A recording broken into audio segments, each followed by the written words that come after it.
Hello everyone, welcome back to my new vlog. তো সকাল সকাল ঘুম থেকে উঠে বেশ কিছু কাজ করলাম, কিন্তু সকাল থেকে 3 দিন ধরে পেট ব্যথা এত হচ্ছে যে আমি আজকে সকালবেলা ঘুম থেকে উঠেছি যে আর বিছানা ছেড়ে উঠতে পারছি না, এত পেট ব্যথা করছে। তো যাই হোক, কোনোভাবে উঠে একটু কাজবাজ করলাম, খাওয়া দাওয়া করে এখনও আবার শুয়ে রয়েছি। এত পেট ব্যথা করছে, আমার কখনো হয় না এত পেট ব্যথা, হলেও কমে যায়, একদিনের মধ্যেই কমে যায়, কিন্তু এটা 3 দিন ধরে রয়েছে।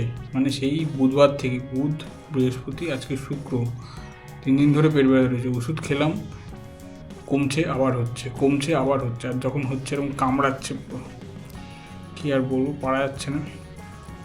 সকাল সকাল তো মোটামুটি হালকা পালকা কিছু খেয়েছি, এখন দেখি ভাত খাবো, আশা করি কমে যাওয়ার কথা, দেখা যাক কী হয়।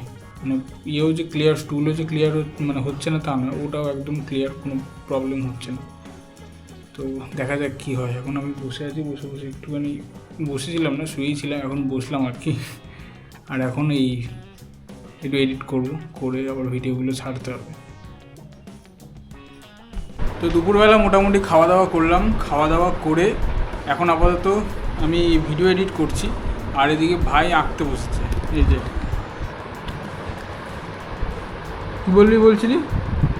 ওই যে একে ঘরে যাবো, ঘরে গিয়ে এখন যাবো সাইকেল চালাতে যাবো, আন্টি এসে পড়তে পরে আজকে তো শনিবার, তারপর হয়ে যাবে আমার পড়া, আবার কালকে সকালে রুটিন রেডি একদম। হ্যাঁ, আর কালকে তো রবিবার, কালকে বসবই না, আন্টিও আসবে না, সেই সোমবার। আর আমি এডিট করে এই যে এক্সপোর্ট হচ্ছে এখন, আর এইদিকে আমি মহাভারত দেখছি, দুটো কাজ একসাথেই চলছে আমার। তো যাই হোক, এগুলো এখন করি। আর পেটটা ব্যথা তো ভালোই হচ্ছিল, কিন্তু এখন একটু কমেছে। দুপুরবেলা ওই ভাত আর একটু লোটে মাছ দিয়ে খেয়েছি, আর বেশি কিছু খাইনি। তো এই হচ্ছে ব্যাপার, কাজ করছি এখন। তারপর আমি এখন কটা বাজে, এখন 4:18 বাজে। আমার রেডি ফেডি হবো, এটা কমপ্লিট হয়ে গেলে ভিডিও ছেড়ে রেডি হয়ে বেরিয়ে যাবো। মোটামুটি 5টা 5:30 ট্রেন ধরবো বলে আমি ধারণা। তো দেখা যাক কী হয়। তো আমি এখন রেডি ফেডি হয়ে এখন যাচ্ছি দোকানের দিকে, অনেকটাই লেট হয়ে গেছে, এখন বাজে হচ্ছে প্রায় 6:30। 6:38 ট্রেন ধরবো, আশা করি পেয়ে যাওয়ার কথা। কি হাওয়া দিচ্ছে বাইরে, দারুণ হাওয়া দিচ্ছে বাইরে আজকে, আমার চুল উঠছে, আশা করি দেখা যাচ্ছে। আমি যখন ভ্যানে আসি তখন তো ভ্যান স্ট্যান্ডে নেমে ওদিক দিয়ে বেরিয়ে যাই, আর যখন হেঁটে আসি তখন আমি লাইনের পাশ দিয়ে একটা রাস্তা করে দিয়েছি যারা কাজ করে লাইনে তাদের জন্য, সেখান দিয়ে যাই। ওখান থেকে হাঁটতে চলে এসেছি এখন স্টেশনে, এখনই ট্রেন ঢুকবে, আর ট্রেন ঢুকলেই আমি চলে যাব ডাইরেক্ট দোকানে। কারেকশন করছে, এটাকে কমছেও না বাড়ছেও না, এটা কারেকশন করছে। হ্যাঁ, একই জায়গায়। হ্যাঁ, কারেকশন করছে, একটু কমাচ্ছে, 1000 টাকা 2000 টাকা আবার বাড়ে।